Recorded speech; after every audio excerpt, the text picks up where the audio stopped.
Welcome again to the S.E.M podcast. Jack and Zach back again here, and we are joined tonight by the famous Heather Bond, now Heather Christley, and we're super excited to have her husband Scott as another guest with us tonight. He's got a fun story he's going to share. So, Heather and Scott, good to have you guys on. How are you?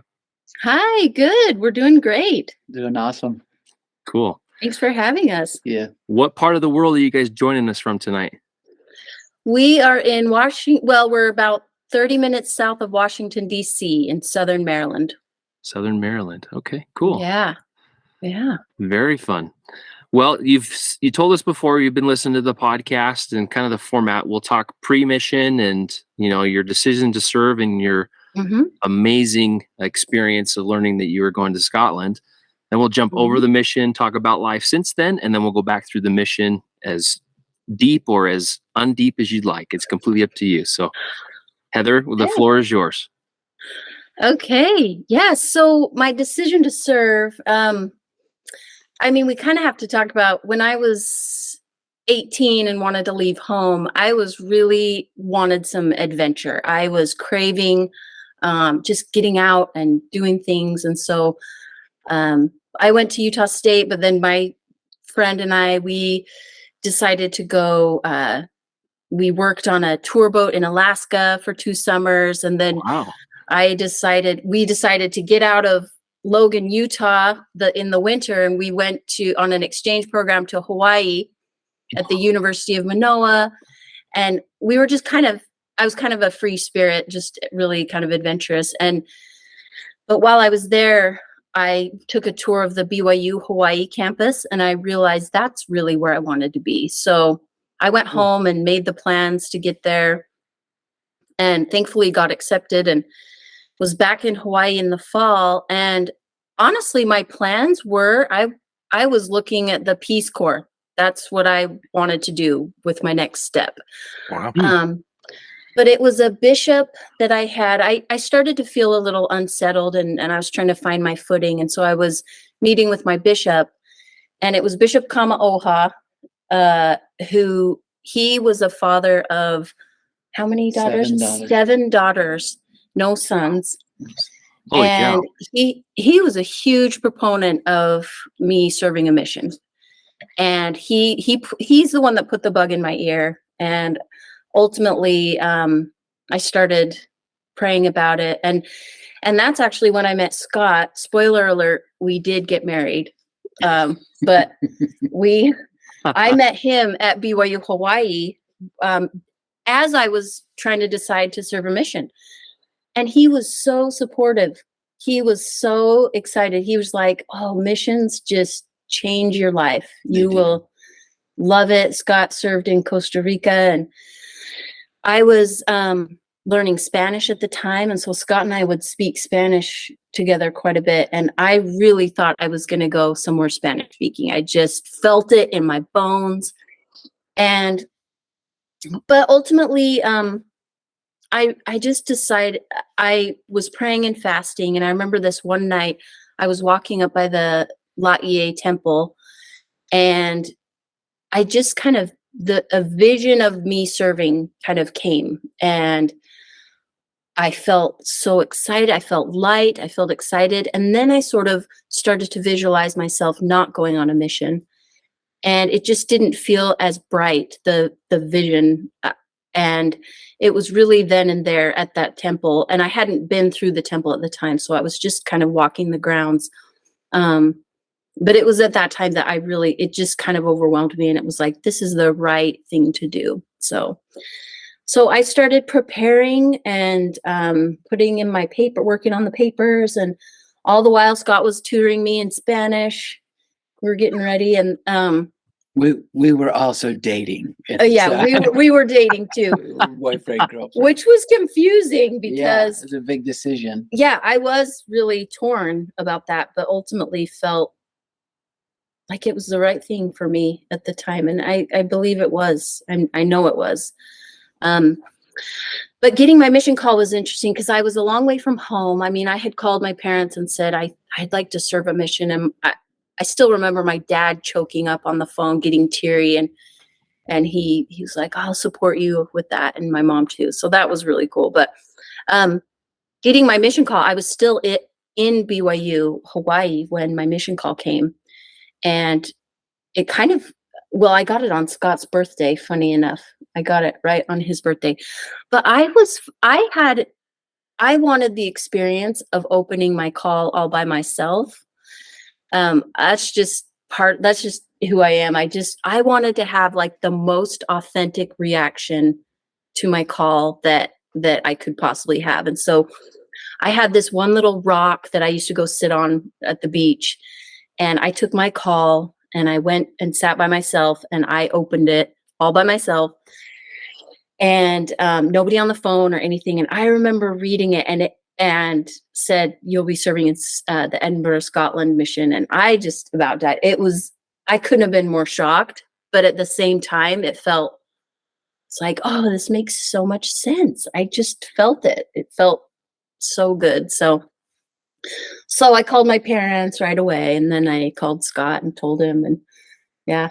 She told me to guess. She said, guess where I got called. And I said, Costa Rica, which was my dream, of course. And then she's like, no, second guess. And I was like, Scotland. She's like, what? Yeah, I was like, how'd you guess? I was like, that's my dream mission. All my ancestors are from Scotland. Yeah. That was my dream mission. She got to go there. So that was my second choice. Like, yep.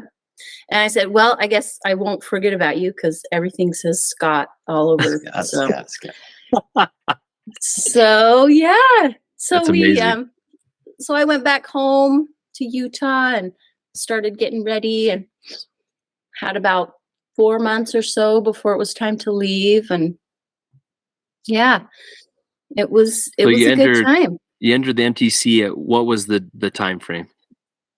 Let's see. I think about September-ish I left, and it was an interesting travel experience because they had got my travel wrong. They sent all my travel ticket. And remember, at that time, it was still paper tickets. Oh, yeah.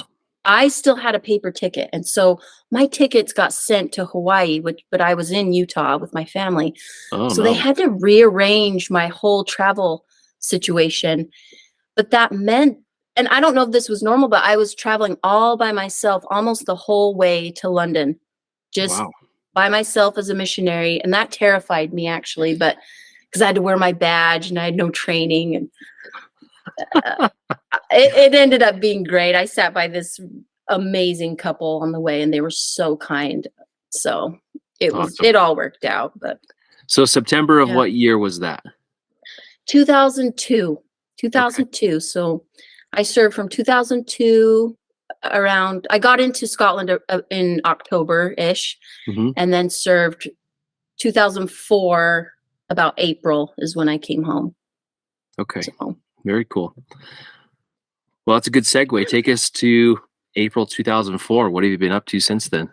Oh my goodness. Well, when I got home, Scott and he flew me out to Hawaii, and several weeks after I got home, and proposed on that rock that I was telling you about, because he was still finishing up school.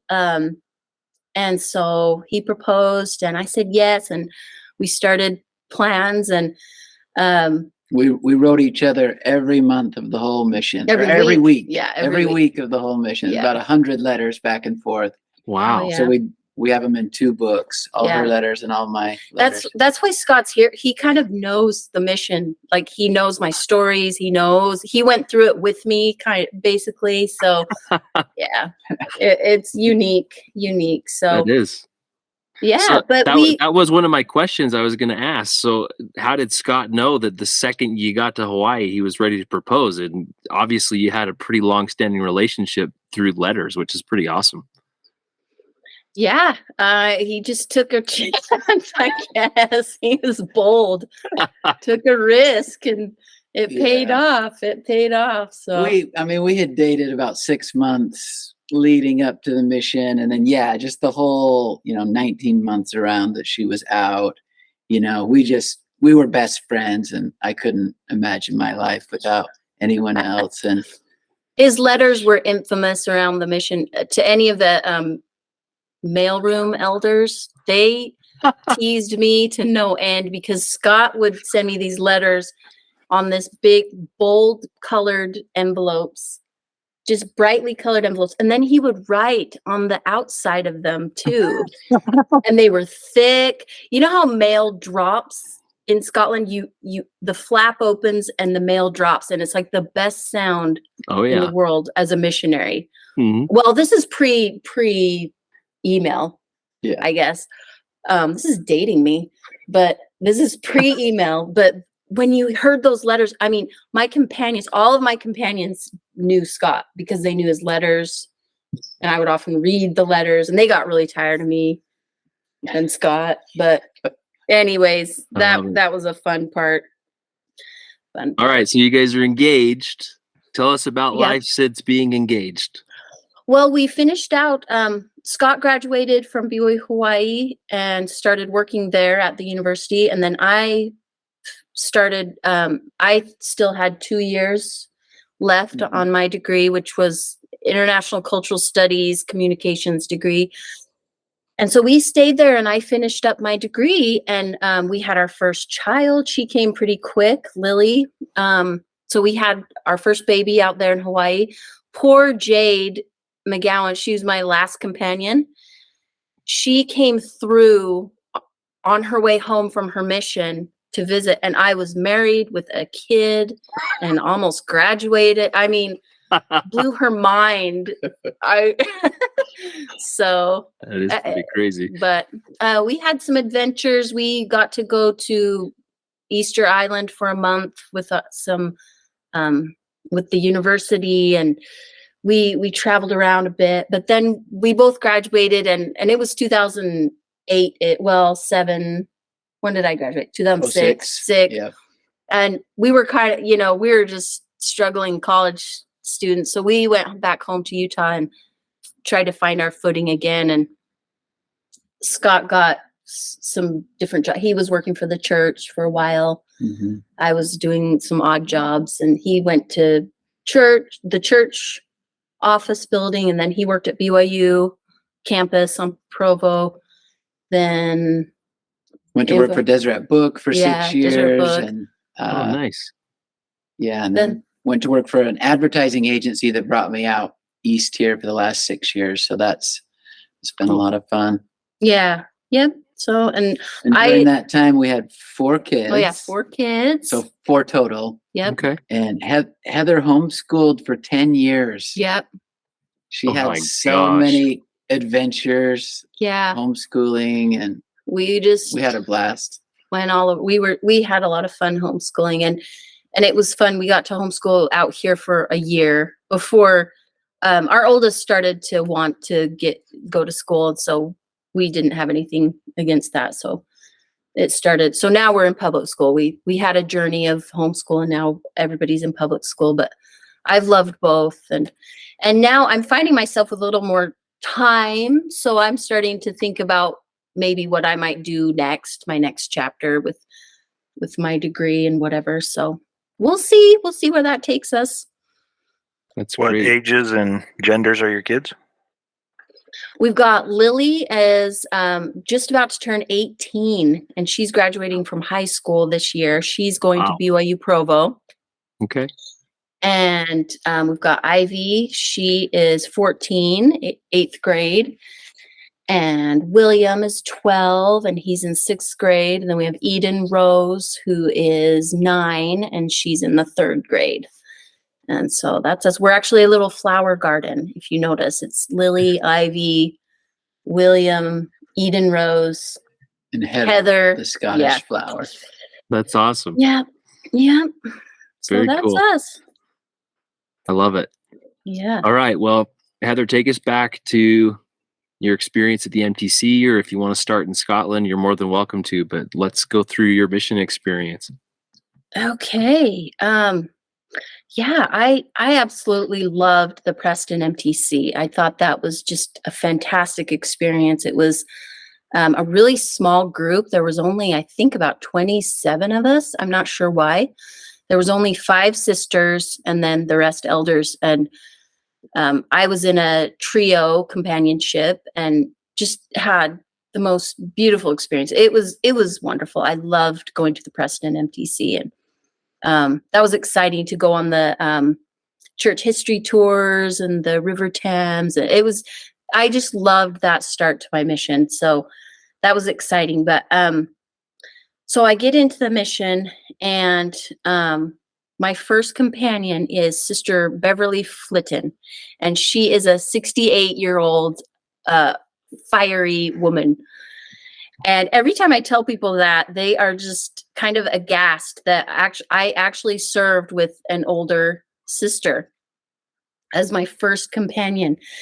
And it was very interesting. It was actually a blessing because I had been quite ill just a month or two before leaving, and I wasn't even sure if I was going to make it, but I got better and I got cleared to go. But serving with Sister Flitton, she had a little bit different rules, so she could come in a little earlier and take a little longer at lunch. And so at first, the slower pace was a blessing. That was kind of divine, I'm sure. I served with her for almost 5 months, so quite a long time. And towards the end, I really started getting antsy for a faster pace. And she was fantastic, though. She has actually, we just saw that she has actually passed away just recently. She was in her 80s, and she had a beautiful obituary. That she was fiercely independent woman, always spoke her mind, and that was my experience with her. She was fantastic, and she taught me how to chap doors. We chapped and chapped and chapped till my knuckles were chapped. I mean, what area were you in? Oh, we were in Edinburgh for, I was there for 9 months. Yeah, like 8.5, 9 months. 8.5, 9 months in one area, my first area. No wonder the office elders gave you grief. Oh, yeah. Yeah, they got to know those letters quite well. That's amazing. Sometimes I wondered if they'd opened them and read them. I don't know. I didn't care. Just get me my letters. But oh yeah, and that Edinburgh Award was great. We had so many elders and sisters, and it was so good. I do remember we had a lot of dinner appointments with like Jenny and Fiona Whitecross. They were so loving and hospitable, and just always made the best spaghetti bolognese. That was what I remember they made us. But yes, so Sister Flitton was great, but towards the end of our companionship, I was kind of getting ready to have something different. And I think, so I served also with about half my mission with President Wilkinson, and then the other half with President Vreens. So I got to have kind of the best of both. And President Vreens, I think, kind of did away with younger sisters serving with older sisters. The older sisters, there were actually quite a few older sisters in the mission, I think 5 or 6. So he began having them just work together, which I think was probably a better fit in the end, in truth. But I'm sure the older sisters enjoyed the variety a little bit too, as opposed to serving with each other for their extended period of their mission too. But I can understand that difference. My goodness. Yeah, I definitely learned so much from her. She had so much life experience that she was able to connect with people that I couldn't relate to quite yet. She just had so much life experience. So then my second companion was Sister Darlene de la Derrière, which we called her Sister D. Sister D was amazing. She was this from France, 5-foot firecracker from France. And she came in, and I remember people at the zone conference or wherever you get paired up with you, they were like, "Oh, watch out. She's scary. Like she's a workhorse, you know?" And I was like, "Oh," and I was like, "I'll form my own opinions." She was so much fun. I just remember it was like an answer to my prayers. She had the fastest pace, and so much energy and passion and fire for the mission. We connected on so many levels. We were fast friends. We just talked about life, about college, but we were so passionate about the work. And so much so that a couple of weeks in, she scheduled an appointment with somebody on our P day, like in the middle of our preparation time. And at first I was like, okay, fine. All right, whatever, like fine. But then she did it again the next week. And because we were already teaching, she was like, well, let's just keep going. Let's just kind of forget about the P day. And so then I was like, then it happened the next week too. She's like, well, let's schedule another. And anyway, the third week she tried to do, and I was like, Sister D, I'm not a robot. Okay. I can't do. And that's something we still laugh about. We're still, we still are pretty close. And her husband came to learn English in Utah and stayed with my sister for a few months, and Sister D did too, Darlene. So Cool. we're great friends, but she was just a firecracker. She taught me how to work, and we did so much street contacting. I had never approached anybody on the street before her, and she taught me the ways. She taught me how to stop people in the street, and we would give discussions in the street, and that blew my mind. So she was just on fire. And we actually started teaching a lot of Chinese investigators. Interestingly enough, we had Jason and a man called East and Jack and Michael, and they were all really interested in Christianity and what we had to offer. It was a really neat experience, really awesome. And then we were joined with Sister Chanel Gardner. So we were in a trio. After 6 weeks, we were in a trio. And Sister Gardner was beautiful. And what I remember about her is she was so artistic. And she drew this amazing plan of salvation that I still have to this day. I've used it to teach with my kids, but just this beautiful plan of salvation. And we used to use that.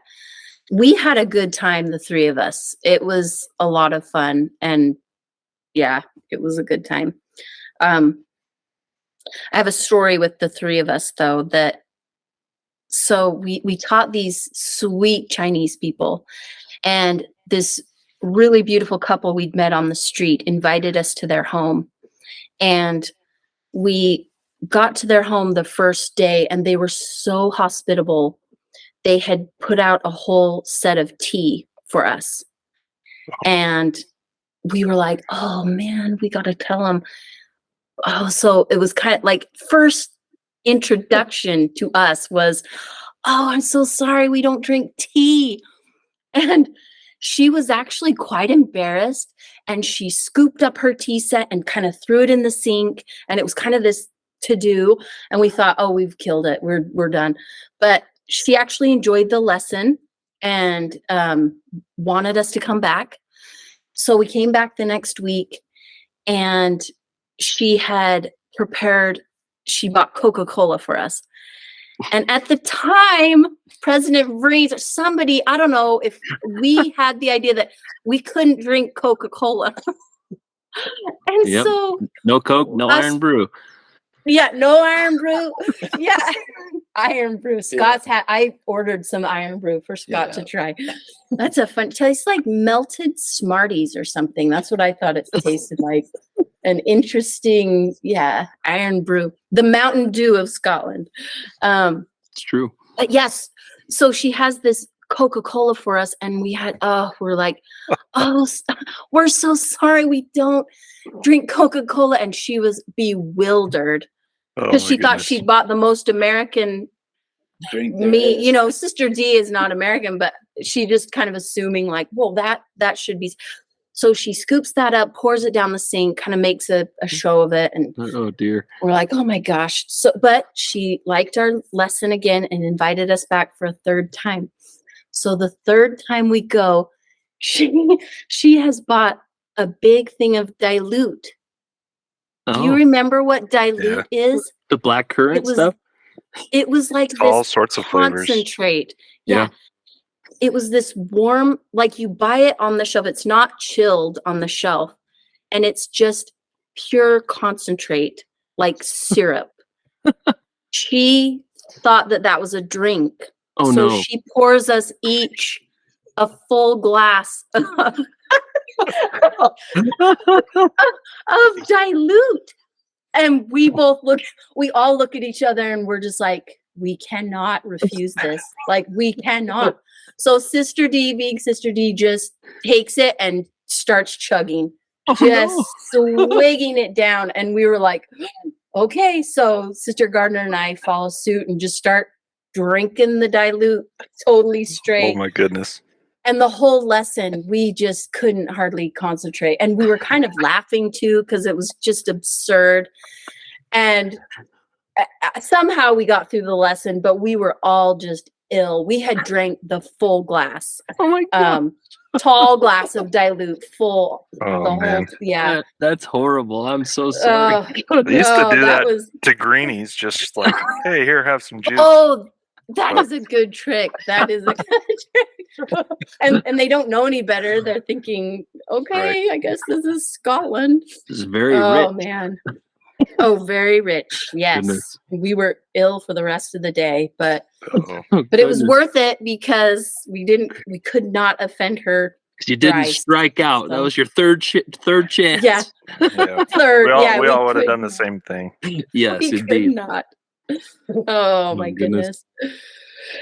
Well, so then okay, so then I got moved after that. I had been in Edinburgh for now 9 months, had some great experiences, but it was time. So I got moved to Alloa, and so I was with Sister Breach, and she was my greenie, and we had the best time. We whitewashed the area. I think they call it something different now, but we went in fresh. And I don't know who the missionaries were before us, but they had set up like 10 dinner appointments in a row. And then we got transferred in. But it was perfect timing because we got to know so many members at that time. And we had the best time, Sister Breach and I. We were both really enthusiastic. She was a brand new missionary and just full of fire. And I was able to kind of harness her energy a little bit. And She's from London? or- yeah. She was from London. She was fantastic. And we just loved each other. We got along beautifully. We were really good friends. And She saw the sun for the first time that summer. She thought yeah.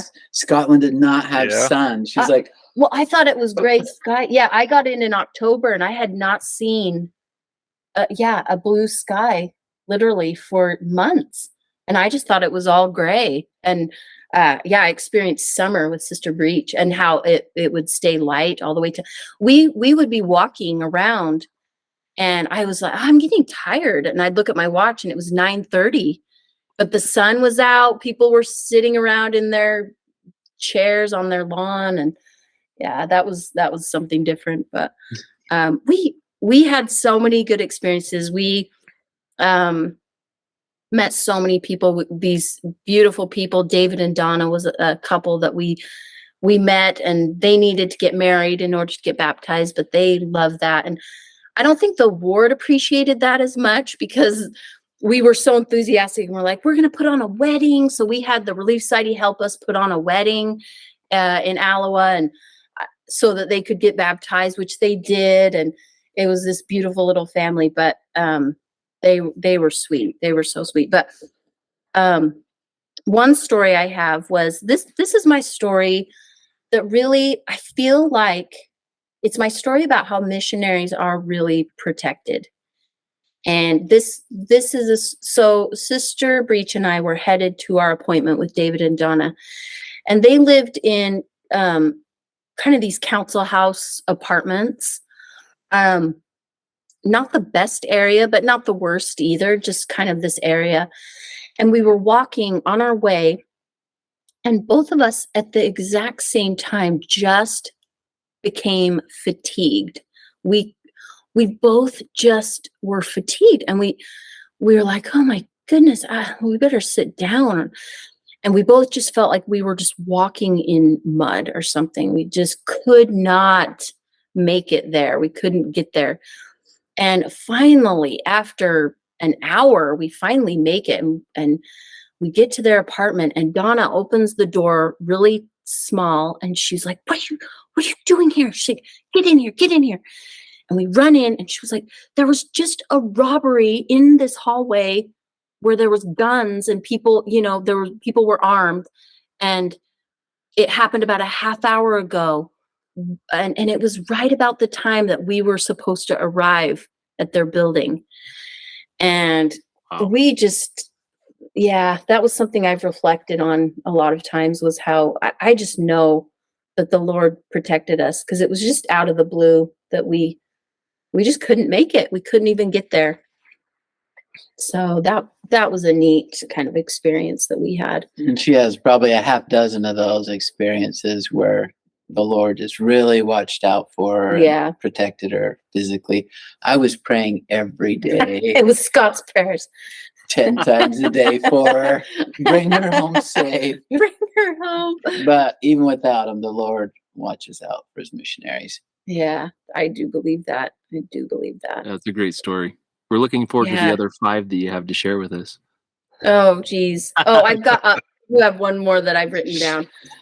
It used to be like a joke. Her mission, for every occasion, she had a mission story. This was for like probably 6 or 7 years. It was just like, oh, I have a mission story about that. It was like, she just had hundreds of stories. And so I know I've had to actually refresh my memory. I mean, it's been 20. I tell my seminary kids, because I teach seminary, and I'm like, 20 years. I just say 20 years, but in truth, it's more than 20 years. 21. It's 21. I'm like, so I had to brush up. I had to go back and read some of my journals to freshen up my memories here. But just say 20 and a half. You're fine. Yeah, 20 and a half. 20 and a half years. I can't believe it's been that long. That's crazy. Yeah, it's crazy. Sister Breach I loved her. In fact, when we got our transfers, I was certain I was going to be the one to leave. I was certain of it. And we got the phone call.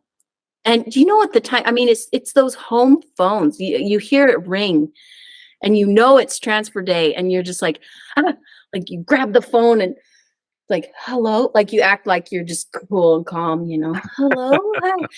And they tell you, oh, hi, sister. We have a transfer. And we're just like, oh, and it was Sister Breach was leaving. And I was honestly crushed. I just loved her so much. And I was really crushed that she was leaving. And I think it's worse to be left behind in a way, especially when you feel like you've kind of maxed out an area. I don't know. We did everything in that area, but I just thought I was going to be the one to go, but she left, and I was actually really heartbroken. I don't know. I took it hard. I took that transfer really hard. And poor Sister Lurcher, Donnell Lurcher, came in, and she was my companion. And poor Donnell, I mean, it was a really hard transition for me. And Donnell and I actually didn't really get along very well the first couple of weeks. And I was kind of harsh. I had a really fast pace, and Donnell was a little bit slower and had a different approach to missionary work. And the thing that Donnell taught me was, it was about 3 or 4 weeks into our companionship, and it hadn't honestly been going very well. And I had this one night where it just really wasn't going very well. I was walking 5 paces ahead of her, and just kind of frustrated. And the Spirit hit me over the head with like a bat and was like, Heather, or Sister Bond, you need to take her out to dinner and get to know Sister Lurcher. And I was like, what? We've got work to do. We've got, doors to knock, and we've got things to do. And I was really hardcore worker. Like I just almost couldn't see beyond the work. And but I gave in, and we went and got delicious Indian fast food. I miss that so much. I don't know. There was Indian fast food in Scotland. Like you could just like walk up windows. We don't have that here. No. You have to go to a fine dining to get really delicious curries and things like that. But this was like just quick, fast curry.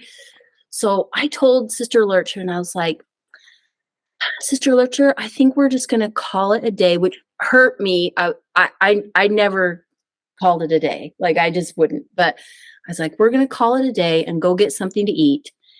And her face lit up, and we went and got curry and sat at the park, and we just talked. We just talked and talked.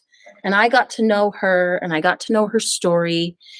And because we hadn't been clicking very well, it was really important that we did this. And what Donnell taught me was that I needed to love my companion as much as I loved the work.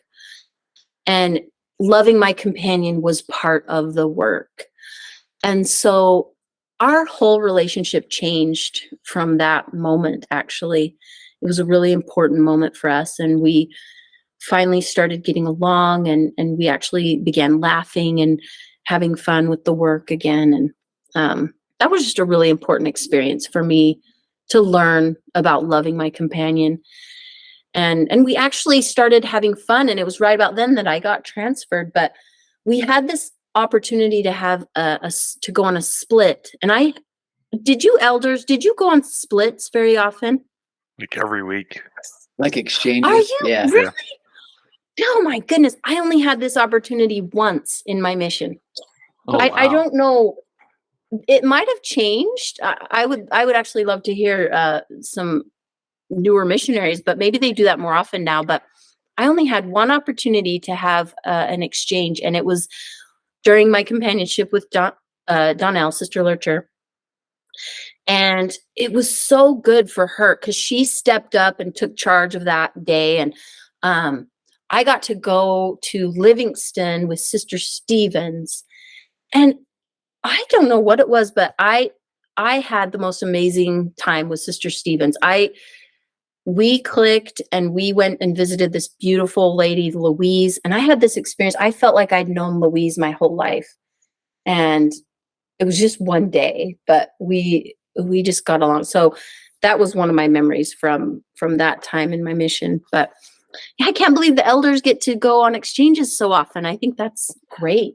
Just not that many sisters close to each other in Scotland. Yes, yeah. 10 sisters spread all over, so. Yeah, it makes it hard, I guess. So.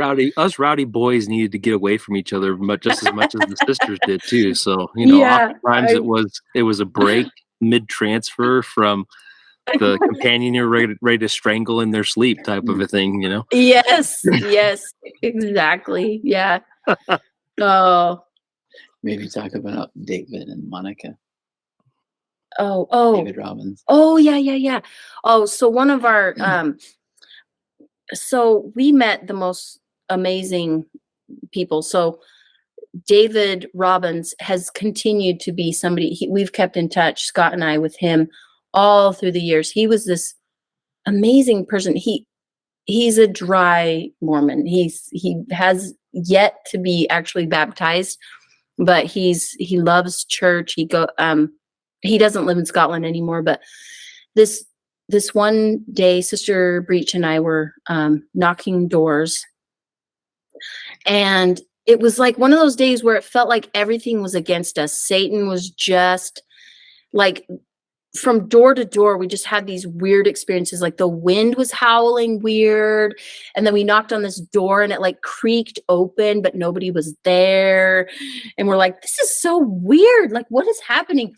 And we felt sluggish again, but we kept on, and we actually knocked on David's door at the very last. And he was just a golden, other than he didn't get baptized, but he was a great person. He's still a great friend. Yeah, he's amazing. Yeah, just a really great guy. And then we met Monica. She was also awesome, and she did join the church, and I think she has since gone away from it, which is too bad. But anyway, she may come back. It's there. The seed is there, but she was awesome. Yeah. So really good experiences in Alloa. It was just a really special place, really special. And actually in Alloa, I was going to say, we were kind of far apart. So we served with Elder Gilmore and then his companion. Oh, it's really slipping my mind though, his companion's name. I feel bad. He was from Wales, and they had an interesting experience where one night, Elder Gilmore came in with a different missionary. We just thought they were on splits, and he was like, "No, Elder, he left." And we're like, "What do you mean he left?" We're Elder like, "He Grant. didn't leave." Elder Grant, that was it. Elder Grant. So yeah, Elder Grant, he left. He hopped a train and went back to Wales, and we were aghast. We really didn't believe Elder Gilmore for like the whole day. It got old. I'm sure we were like, "No, you're joking." He's like, "Sisters, I'm not joking." He was tired. He'd been up all night, and he was like, "Sisters, I'm not joking." He left, and we're like, "What?" But he had the most amazing transformation. I don't know what all went down, but he came back to the mission, Elder Grant did, and he was a new person. He was so on fire, and his testimony was so pure. It was an awesome turnaround, really neat experience. But poor Elder Gilmore had stayed up with him all night. As we're speaking right now, we've already talked to Rory, and his episode will come out the Monday after General Conference. I can't wait! So I get to hear more of the story. Yes, you get to hear his side of the story, which was an awesome conversation. Oh, I can't wait! I can't wait. I'm sorry, I forgot your name, Elder Grant, but he impacted the rest of my mission. Honestly, some of his. The way he bore his testimony after that, and there was a huge change of heart in him that was tangible, and I was so privileged to serve around him and Elder Gilmore too. They were just both amazing missionaries, really neat experiences. So after Alloa, I got changed to I went to Dundee, and I got the privilege of serving with Sister Cahoon, Julie Cahoon. Julie we had the privilege of serving in two areas together because we got moved halfway through our time in Dundee. But we started out in Dundee. Sister Cahoon taught me how to laugh at myself, which I told you I was kind of serious about the work. Now I could have a good time. I could laugh. I had fun with all my other companions, but she taught me to like laugh almost at the work. Like when things got stressful, she just had this amazing, almost irreverent way of like allowing there to be she would diffuse situations that otherwise could be tense or discouraging. Like we had some discouraging experiences, and she just was so much fun.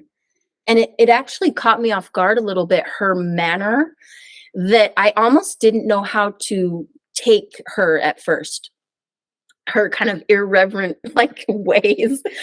But Sister Cahoon reached people that I could not touch. She just was so fun and just authentic and funny, and didn't take herself or too seriously.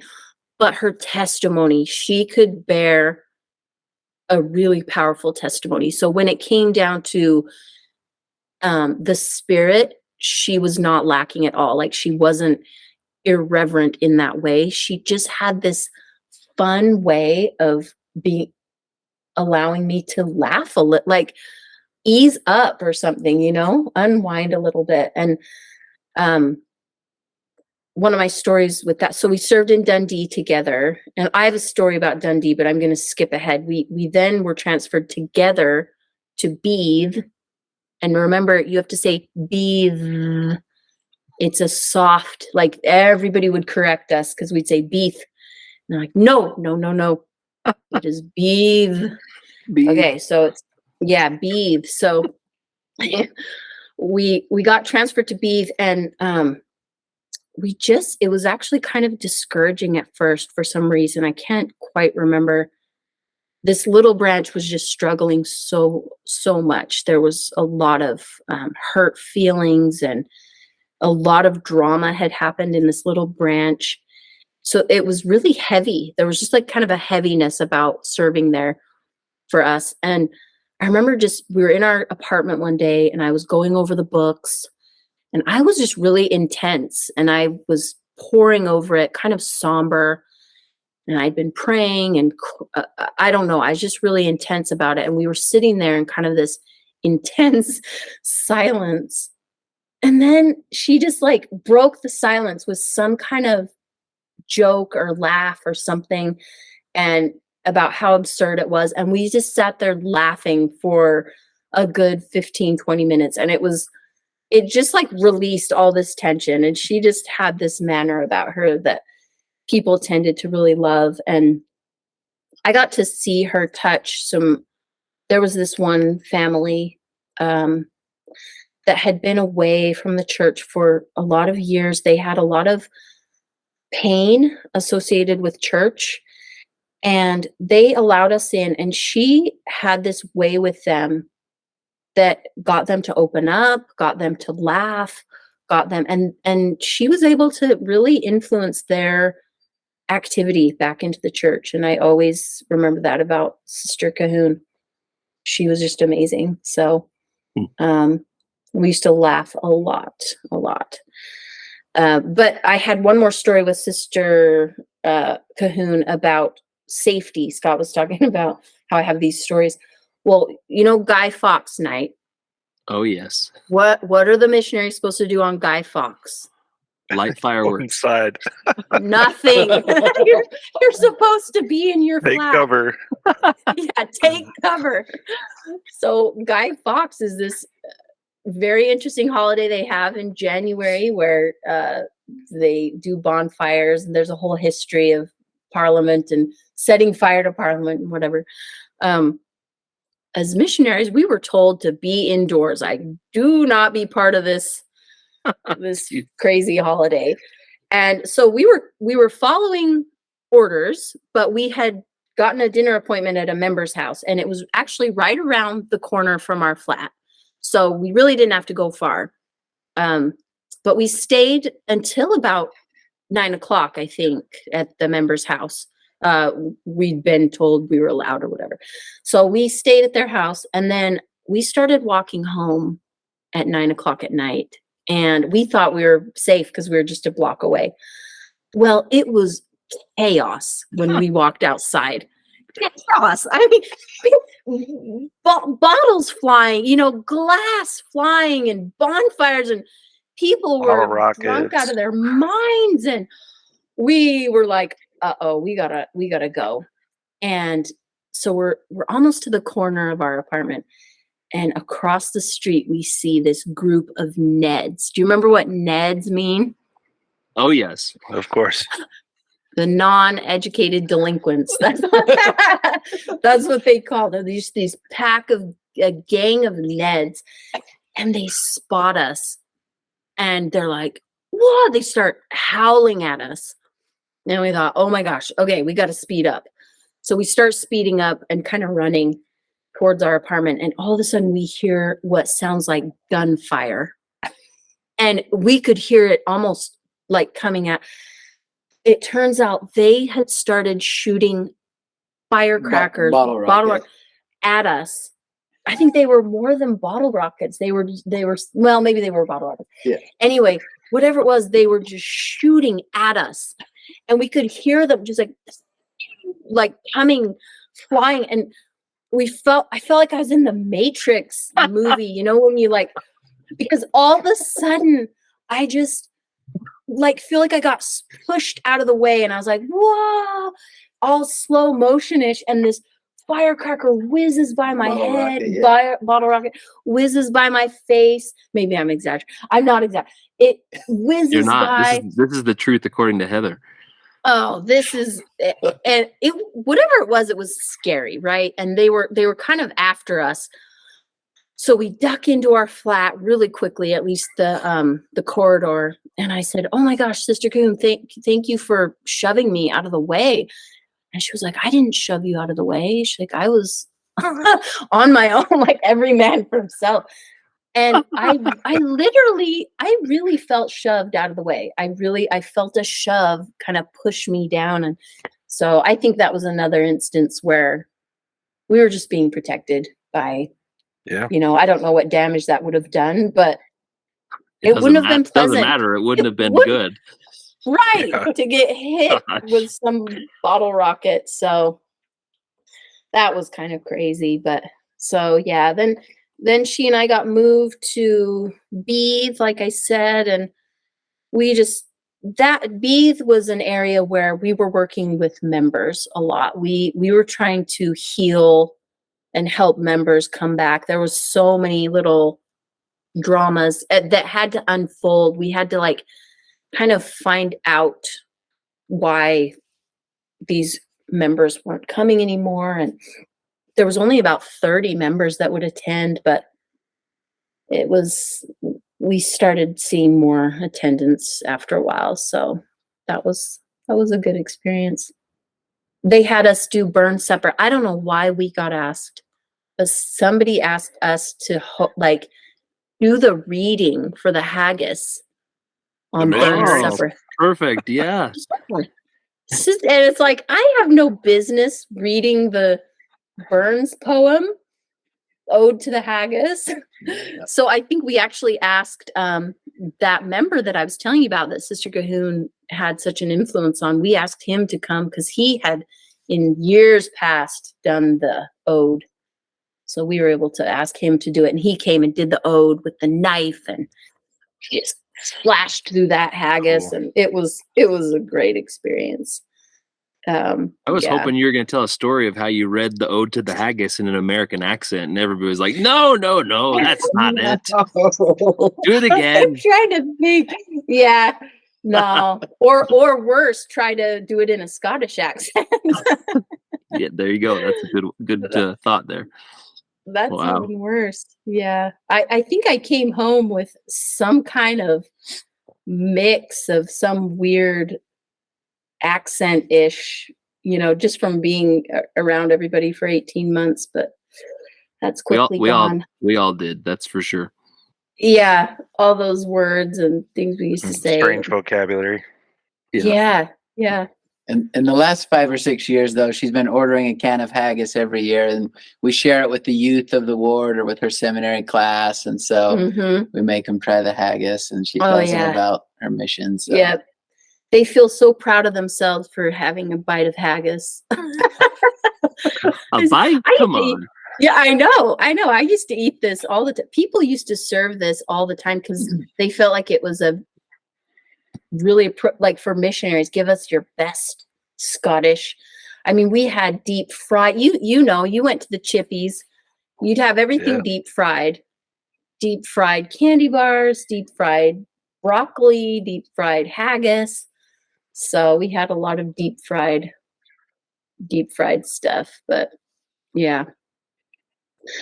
Well, so during my time in Beath, I actually had one of my most difficult times.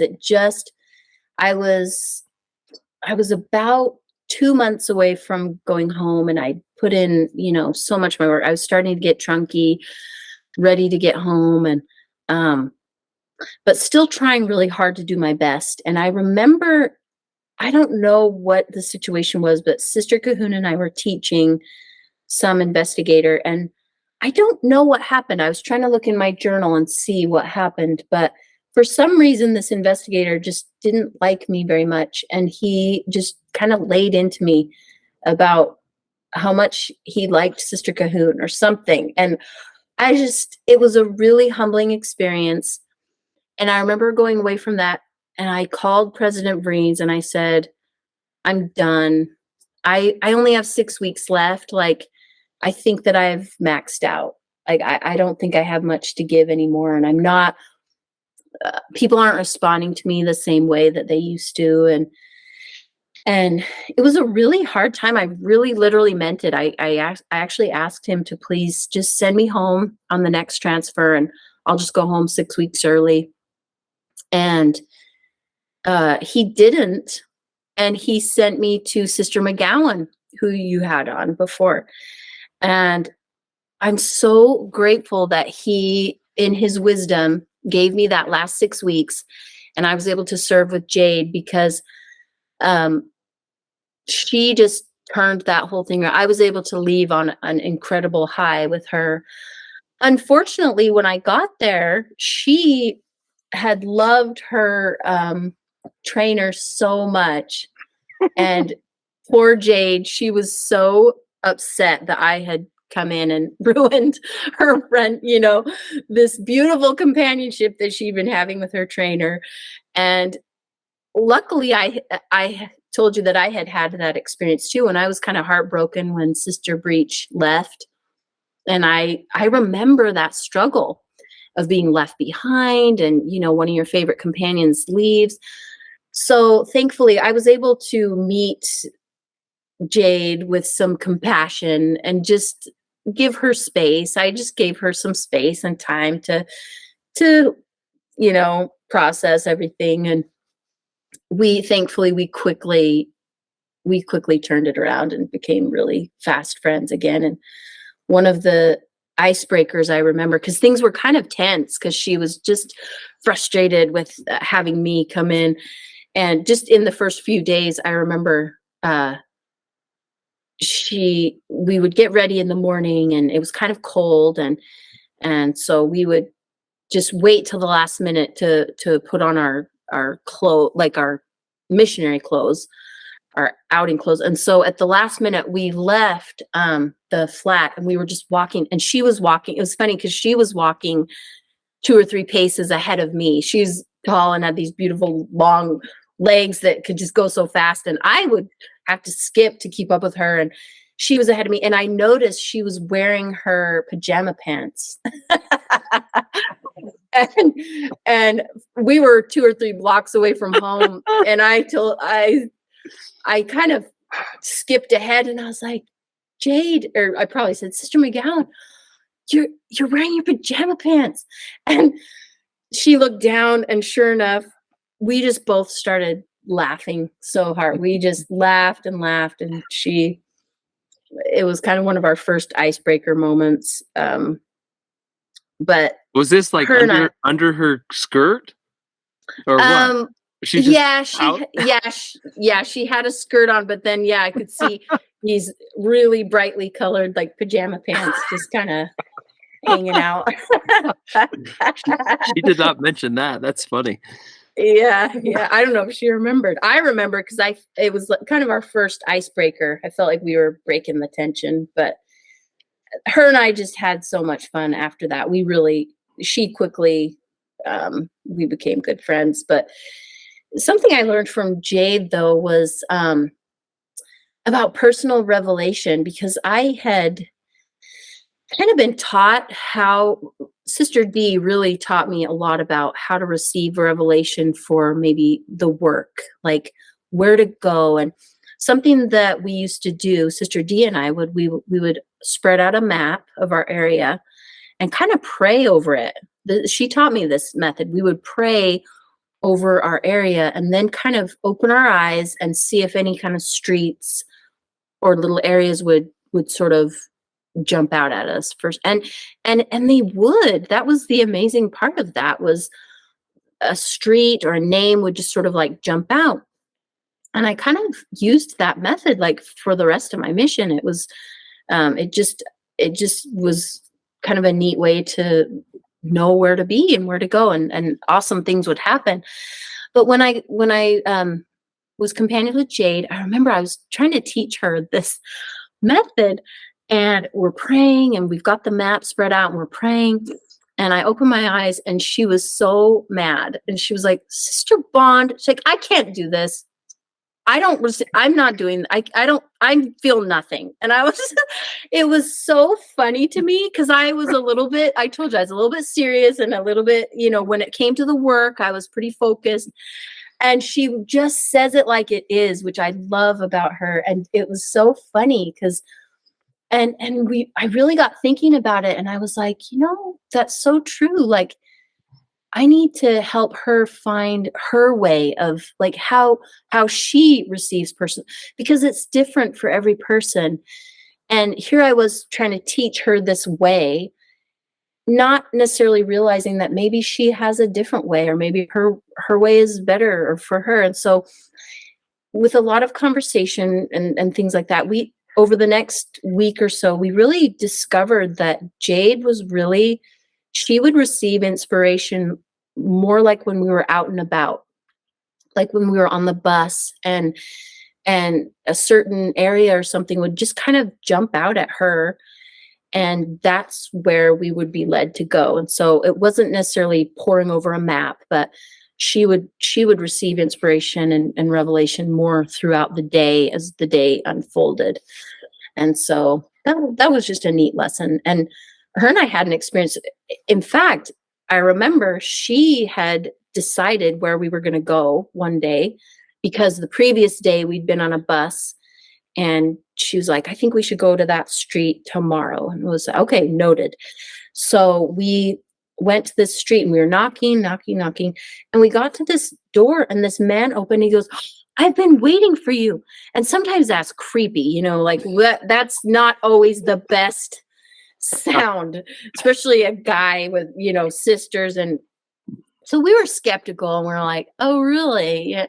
But it was actually a nicer part of town. And we could see his wife was in the background. So we're like, okay. And he says, oh, are you from the Church of Jesus Christ of Latter-day Saints? And we're like, yeah. And he says, oh, I'm so glad you came. I've been waiting. And we're like, what do you mean? And he says, oh, well, I was in Salt Lake City and had filled out one of those cards for the missionaries to come and visit me in my home. And that card had never made its way to us. And wow. He was just thrilled. And this was actually my last week in the mission, my very last week. And I believe that Jade was able to teach him with her new companion. And I honestly can't remember what came of it, but I just thought, what a story for just That's cool. Personal revelation. And, the Lord blesses us with what we need when we need it. And that was just a neat thing. So, okay. And then my final story with Jade was this. So we wrote a little song together. I don't have the song. Okay. But I'm going to tell you about this song because it was just in the mission, there was this kind of trend among the elders and sisters where we would write little satirical songs, I guess, to maybe some well-known pop songs. Mission president didn't love this. Okay. But we would circulate these tapes and kind of like record tapes, and we heard them. And just oh, that's funny. Well, yeah. So I don't know. It was just this little trend that was happening, and we got a kick out of it. We thought we were hilarious. But so as during my last week or so that I was about to leave, you have a lot of emotions leaving a mission. You're excited, you're terrified, you're, relieved and all the rest. So I was just trying to process all of this. And I had this idea. It was revelation come to my mind. And I needed to write a song to Cher's song, Do You Believe in Love? Do you remember that song? Do you believe in life after love? No. Do you believe in life after love? Anyway, you might not know the song. Yes, absolutely. I know that song. Cher, okay? So it came into my head. I was like, all the words, everything to share. And I was like, I need to do this song. So we were in our flat and we were pulling out the CD player. This was on a different, like the next day. And sometimes we would listen to church music or something while we're getting ready. And I was pulling out the CD player, and behind the CD player fell a Cher CD. Oh, and it had word, that no way. song on it. I'm not making this up. I don't know why there was a Cher album in the flat, but it was the exact album with the exact song that I took it as a sign. Manna from heaven. Manna from heaven. Definitely. Manna. I was like, this could only be inspiration. So Jade and I wrote lyrics about leaving a mission. So it became, do you believe in life after a mission? And that's what it was, just all the thoughts and all the feelings about going home. There were some verses about like, because sisters know you have to wear all these layers of tights and leggings. Now I'm so grateful the sister missionaries don't, especially if they're in a cold area, they can wear slacks and pants. And us sisters, we were freezing. We were freezing the whole time because we had skirts and we had to wear tights. But anyway, the song was all about leaving and going on a mission. So it's, do you believe in life after a mission? And there's Jade in the background going, a mission, a mission. Anyway, it was good. And Please I remember, please tell me you still have a copy of this song somewhere. oh my gosh, Yeah, we've got somewhere. We've got so many boxes. We couldn't. We're gonna find it. We could not find it before this. When we finally find it again, it was on a tape. I don't even know if I have a tape player. We have one tape player that hopefully still works. Well, those things those things are incredible. Those tape players will work forever. Some elders somewhere though, because I remember when I went to the mission home on my way home, we sat and were recording each other's songs. So some elders somewhere has this as well. But I remember we were recording these songs and President Vreens or Sister Vreens came in and was like, now, elders and sisters, do you think this is the most appropriate thing you could be doing and whatever? I'm like, well, it's like, it was inspiration, I promise. It was. But if you want to go back, if you want to go back and reminisce, I published 14 of those songs on our YouTube channel just last Friday. Oh my gosh. I will. Was there a Cher song on there? Do you remember? Nope. Sorry. I didn't have that one. I don't know how you didn't leave it on a tape that was blank in the mission for us to discover. That was what you should have done. Okay. Little Easter eggs planted. Okay, we'll find it and we'll send it to you so you can add it there sometime. But that'd be great. The sisters were in on it too, so just so you know. But what were you gonna say? Oh, I was gonna say Heather almost died on the last day of her mission. This is the truth. Now, I was really anxious actually going home. I think I felt that anxiety about like, am I gonna make it home? I don't know why I got all this anxiety about, am I gonna make it? Well, Sister Vreen, I was the only sister leaving that time. So Sister Vreens became my companion while I was in the mission home for like one night. Well, she had to run some errands. So I went with her and she was driving and we were just coming out of the grocery store and Sister Vreens pulls out of the driveway of the grocery store into traffic and for some split second forgot that it was the other side of the road. You're driving on the other side of the street. So she pulls out and a bus is coming straight at me in the passenger side. And I was like, Sister Vreens, and I grabbed her and she threw her foot on the brake. So we braked, but the bus clipped the car. It hit us right on the side. Goodness. And then Sister Vreens didn't even really know she just kept pulled out and then kind of kept driving. And I was shocked. And I noticed the bus had pulled over and the bus driver was out yelling because we were driving away. And I was like, what? And we got home to the mission home and she took a look and we didn't realize we'd been hit. And the front light was damaged and thought, oh my goodness. She almost got hit by a bus. It's fun to joke around about, but when the bus is headed for you, it is not funny. No, not funny at all. It was very shocking. So I'm glad I made it home. Was this in President Vreen's car? Yeah. Oh my gosh. Sister Vreen's is wrecking Air Force One on a grocery trip. That's hilarious. I guess. Oh, I guess. Yeah. Sister Vreen's didn't drive a ton. I don't know. I mean, that was my only experience with her driving. So she might have lost some driving. She may have, but I don't know that anyone it was very like, it didn't happen. Nothing happened. It's broken light, Like, oh, yeah, but President I'm so glad I took Sister Vreen's picture off of the wall and marked it as non-driver. Yeah, non-driver.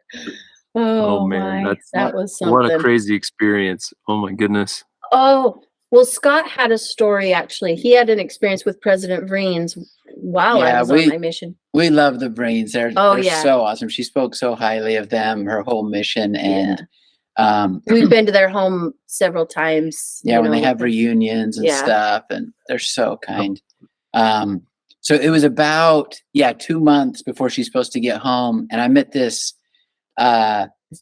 professional history conference because I was a history major, and I get this phone call, and it says out of country, and I was like, these are like old, tiny little cell phones, and it's like out of country, and I was like, I better take this because I have a friend out of the country. So I go out in the hall and it's like, is this Scott Christley? And I was like, yes. And it's like, President Vreens, how are you doing? And I was just like, good. And I'm like, oh my gosh, has she been killed? Did she die? Yeah, what's happening? I was so worried. So worried. And he said, I believe we have a mutual friend, don't we? Yes, we do. It's like, she's having a hard time here on her mission and she really needs your support. So, for the next 8 weeks, can you do everything you can just to encourage her? Do not talk about home. Don't talk about anything. Just encourage her to finish her mission strong. It's like, I can do that. Will you do that, Elder? Will you do that? I will. I will do that. Commitment. I know you'll be there. Blessed. I know you'll be blessed as you do this, Scott. Yeah. That's great. It was right during that time when I told you I was having that really difficult time. Wanted to go home, but President Vreens was great. He actually permitted me to call Scott on Christmas along with the family, which I thought was a huge exception. Wow. But yeah, he permitted me to call Scott for a bit. Yeah. So he was delighted to see that we actually got married and I got to bring him round to the house and to their house and stuff. So that was so fun. Yeah, they were great. But it's a great story. So that's a good story. President Vreens called you unprompted, Scott, in that moment, or no, I think he knew Heather was having a hard time, and so I don't know how he got your phone number. I don't even know. I don't even know. We don't even know. It's like he just had his ways. Come on, Heather. You had Scott down as your emergency contact, I'm sure. Yeah, I probably did. Yeah, that's probably true. Yeah. Yeah, but he knew us. And the reason I know some of her stories as well are better than hers, because she's been a prolific journal writer since she's like 12 years old. We've got like 30 volumes of her journals. Mm-hmm. And it's a form of therapy, and she empties her mind of everything that happened. But she would write me a 10-page, probably a 5-page letter and send it off. And it's like, out of sight, out of mind. Yeah. Well, I would read that every day for like 7 days. I get the next one. So it's like I had read it 7 times over, and she would write it, not even read what she wrote, and then just send it off. Yeah. So in that respect, I like had every name and place. Yeah, he knew the names of just all memorized. That's fantastic. all the stories. Yeah, so he just kind of went through the whole mission with me. We have these binders of our letters, and it's treasured possession. So yeah, I brought him home a Scotland Edinburgh tie because he felt like he kind of had gone through it with me. Yeah. Uh, He served with me for sure. Went through the whole thing. Yeah. Have you visited? Been back? Oh, I wish. Well, I don't know why we need to. Well, when I go, I want to go and stay like a month, not like go for 5 days. It's like, wait, you can't, what will we even do in 5 days? So, but that's made it 20 years go by. Yeah. So we'll make it back. Yep. We gotta get there. Yeah. Maybe if when you have less teenagers in your house, you'll be more motivated. Yeah. Yes. There's a travel site called Scott's Cheap Flights, and I'm not that Scott, but I'm a huge fan of it. But I see them all the time. I bet Scotland goes on sale probably every other month. You could go pretty much anywhere in the U.S. round trip for less than $400. So pretty good. Scott's just got bought by somebody else, but it's pretty cheap for that, Yeah. Cheaper than Hawaii for sure. We got to get there. Got to get back. You guys have a little bit of an advantage being 2 time zones closer than we do. So. Yeah, that's true. We need to get there. Yeah. Well, the thing, we don't live by any family. That's been holding us back a little bit because it's, what do you do with the little kids, Yeah. Either take them with or. Everyone out here also has 4 kids. So it's like, oh, do you want to have 8 kids for 7 days? We did that a couple times and it was hard. Yeah, it was hard. So it's a challenge for sure, but we'll get there. Yeah. We'll get there. We got That's awesome. Well, Heather, you've shared some fun experiences and memories of President Sister Vreens. Do you have any others from them or from the Wilkinsons? Oh, yeah. Let me start with the Wilkinsons. I just remember being so warmly welcomed by Sister Wilkinson.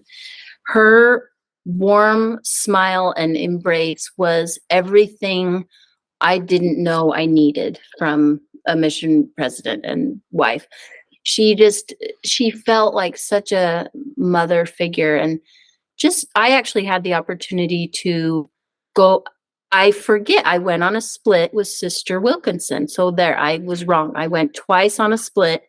But she came around with me in Edinburgh and I remember it was raining but she was so excited to get out and knock doors and talk to people. And she just said, this is what I want to be doing. This is exactly where I want to be. And, she taught me so much that day. I remember her just speaking to the people with so much love. So I just remember Sister Wilkinson as just the embodiment of charity is what I felt from her. She just seemed to radiate charity and goodwill. And she made the most delicious dinners. I thought her dinners were just so delicious. So I always looked forward to that. President Wilkinson was a really great president. I think I came in on his tail end. So,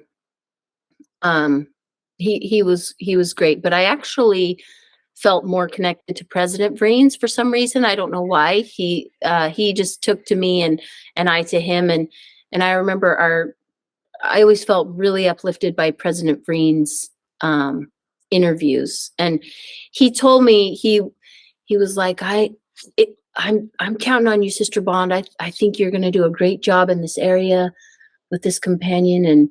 And we're hoping for really good things from you. And, he really kept in touch with me too. I felt like President Vreens. So I then would have been one of his first, when he was brand new. And I felt like he gave a lot of care to the individual missionaries. He would follow up with me things that I had shared, or, just he was really personal. And then, he knew Scott and would ask me about Scott sometimes, and just seemed to really get in the details of my life, of the missionary's life. So I just appreciated that so much. And Sister Vreens was just so happy. I just felt like nothing got her down. She just always had a smile, and just great personality. So, and it was so neat to go and visit them in their home, just during some of those reunion times. Really special. They just really cared, wanted to get to know us. So yeah, those are my experiences with them, I think. Well, you definitely have a first for the S.E.M podcast, because none of the other sister missionaries ever went on an exchange or a split with the mission president's wife. So, oh yeah, you get a gold star for that. That's pretty cool. Woo! Yeah. Well, that's awesome. Yeah, it was an experience for me too. She was fantastic. So, and Sister Brains, you got a double. So. Yeah, and I was Mr. Vreen's companion for a day. That's true. It's true. You almost died, but you got an exchange. Almost. Yeah. Oh boy. Oh, it was a good time. Well, before we wrap things up, is there anyone else? You're an era of mission before even Jack, and Jack's the older of the two of us. So, is there any missionaries that are some of your favorite people that you'd love to have on here that we can put on our list of people to track down? You want to shout out? I would have to say Sister D was she's Sister Darlene Duladelia. We never said her last name because we couldn't pronounce it correctly. She didn't like the way we'd say her last. Like, just call me Sister D. Call me Sister D. So I think Sister D. She lives in France. Her husband Magloire, and they are just a fantastic family and a force for good.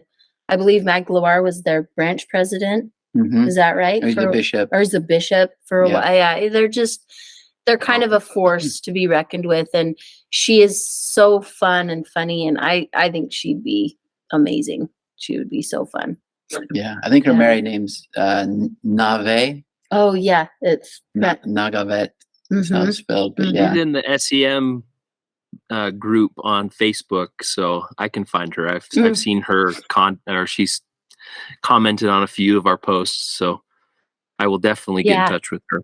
Is there anyone else? She'll have a good laugh. She'll have a good laugh that it was me that recommended her.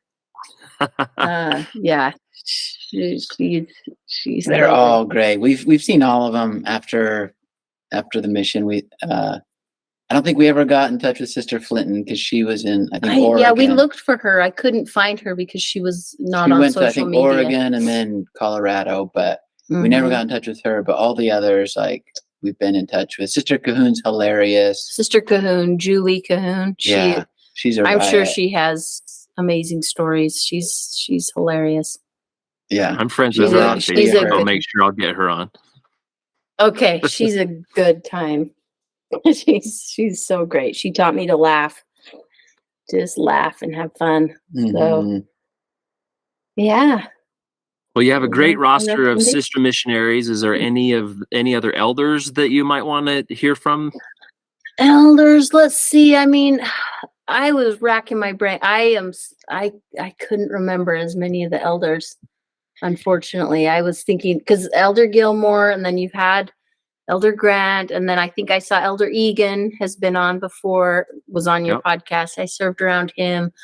How are some of the other elders? I can't even remember. I'm so sorry. I just didn't even remember because I was like. She would tell me when she's out on her mission, she's like, these little boys, because she was like 22, almost 23, and these 19-year-olds would come out, and she's just like, these little boys, they're so childish, because you're so much older than them. Yeah, age difference. There was an age gap there, but some of them really impressed me, and those are the ones I shared with you there. And there was some more that I really enjoyed working with. But the truth is, I just didn't work with the elders as much. We just didn't see as much of each other.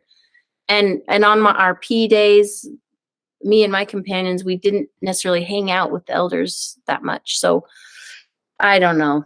Yeah.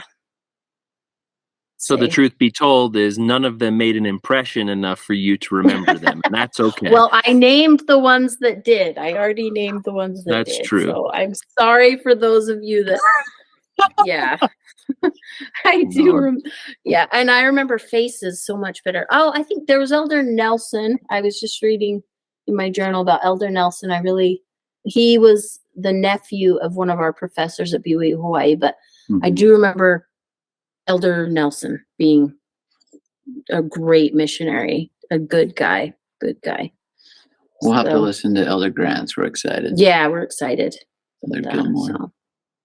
And as we're talking tomorrow, Catherine McConkeys will come out. If you knew Catherine at all in the mission. Yeah, of course. Yeah, and she was Jade's companion. She was you were the replacement for Catherine that Jade had to put up with, I guess. Did not replace Sister McConkey. That was nope. That was not to be had. But I'm grateful because she made a huge impression on Jade, and that was awesome. And she was great. And I wished I'd been able to serve. I was going out, that was my last. I didn't ever really get to serve near Sister McConkey, but she did serve in Edinburgh, which I remember. Yep. So I think her and I had a lot of we treaded the same ground for a while. So yeah. She's great. Well, good. Watch for that too. Heather, thank you so much for making time to come on and reminisce with us. And Scott, thank you for coming on and participating. You were a glowing contributor to our amazing conversation tonight. So thank you so much. Thank you. Yeah, thank you so much for asking. It's fun to reminisce. Yeah. Well, more than anything, we love you. We love that you're one of our sisters from the Scotland Edinburgh Mission, and you're forever tied to us in that amazing place that we just love. And so we really appreciate you coming on. And I'm certain that your companions and anyone else that have spent time around you will love hearing your stories and seeing Scott's face when they saw so many of his letters throughout the mission. So yeah, that's so true. So true. All right. Well, we'll let you guys get to bed. Have a good night. Thank you so much. Okay. Well, thank you so much. Thank you. We appreciate it. All right. Cheerio then. Good night. Bye. Cheerio. Bye. Bye-bye.